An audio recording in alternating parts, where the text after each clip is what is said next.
ये कहानी काल्पनिक है, इसका वास्तविकता से कोई लेना देना नहीं है। तो हमारे कहानियों को एंजॉय करें और हमें सपोर्ट करें। ये कहानी है उस गांव की जहां ना जाने कितने साल से वहां के लोग अपनी जिंदगी मौत से भी बदतर में जी रहे हैं। एक बार की बात है, गांव में कुछ विदेश से लोग अपने गांव आए थे। ज्यादा अमीर होने के कारण गांव में अफरा तफरी मच गई कि ये कौन है और यहाँ क्यों आए हैं। ये बात गाँव के सरपंच और मुखिया को पता चलता है तो वह उनसे मिलने जाते हैं। उनके घर जाकर उनसे पूछते हैं कि वह यहाँ क्यों आए हैं और उनका यहाँ क्या काम है। तब वह बताते हैं उनके दादाजी का इच्छा था कि वह एक बार उनके गांव जाए और वहाँ पर कुछ दिन रहें।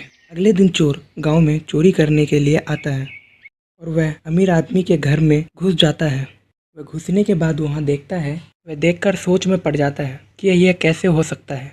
एक बार की बात है, उस गाँव की एक पुरानी चुड़ैल जिसका नाम विजया था, उससे विदेशी लोग बात कर रहे थे और विजया वही थी। गांव के लोगों के नाक में दम मचा रखी थी और उन पर शासन करती थी और वह पूरे गांव को कब्रिस्तान बनाना चाहती थी। लेकिन उसका यह सपना पूरा नहीं होता है। गांव का सबसे पुराना पंडित प्रेमानंद दुनिया की सारी विधि में महारथी हासिल कर रखे थे। उसने ही चुड़ैल को कब्रिस्तान में बांध कर रखा था। तभी अब चोर ये सब सोच ही रहा था, तब विदेशी चोर को देख लेता है और उसे एक कमरे में बंद कर देता है और चुड़ैल वहाँ से गायब हो जाती है। फिर विदेशी चोर के पास जाता है और उससे पूछता है कि वह यहाँ क्या कर रहा है और क्यों आया है। चोर बताता है कि मैं यहाँ पे चोरी करने आया था। विदेशी शांत होकर चोर को देखता है। वह समझ जाता है कि चोर को यहाँ से नहीं छोड़ना चाहिए। अगर वह यहाँ से गया तो गाँव वालों को सारी बात बता देगा। वह चोर को एक कमरे में बंद करके वह दूसरे कमरे में चला जाता है। जब वह दूसरे कमरे से निकलता है तो एक अलग ही रूप में निकलता है। जब चोर देखता है तो वह एक तांत्रिक बनकर बाहर निकलता है। चोर को कुछ समझ नहीं आता है कि यहाँ पर क्या चल रहा है। तब चोर देखता है कि तांत्रिक कब्रिस्तान की ओर चला जा रहा है।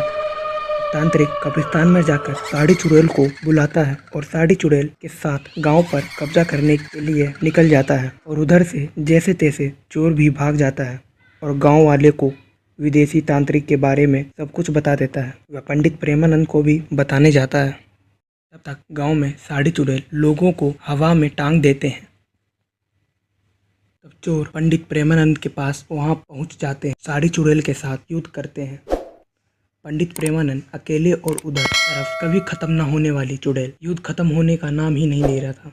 तब गांव के लोग अपने अपने घर से मिट्टी का तेल लाकर चुड़ैल के आसपास आग लगा देते हैं और चुड़ैलों की संख्या धीरे धीरे कर खत्म हो रही थी।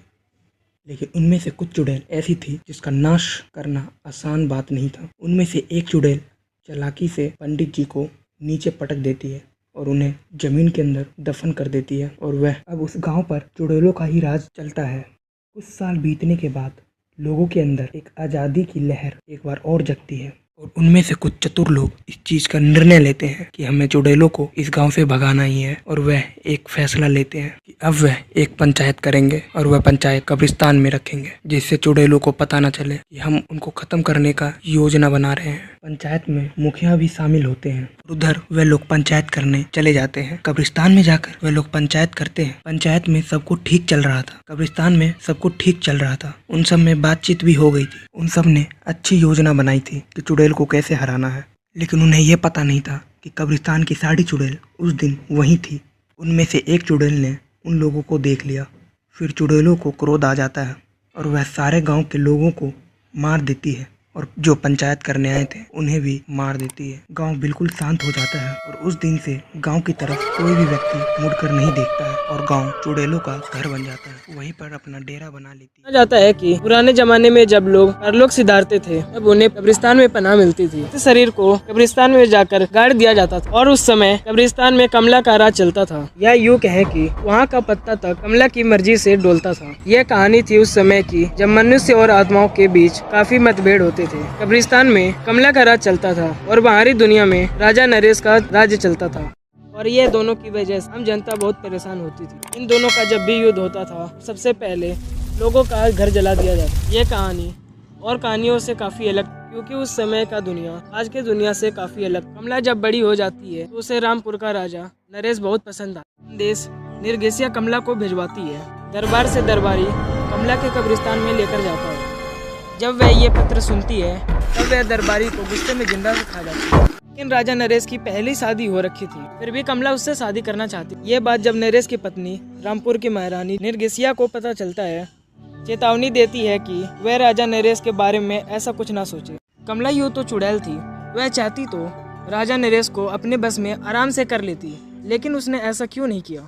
यह सब बात गांव वाले कर रहे थे। रास्ते से एक सिद्ध पंडित गुजर रहे थे, तो सब गांव वालों ने उनसे पूछा कि चुड़ैल ऐसा क्यों कर रही है। तब पंडित जी बोलते हैं, नहीं, चुड़ैल ऐसा बिल्कुल नहीं कर सकती, क्योंकि चुड़ैल को श्राप मिला था।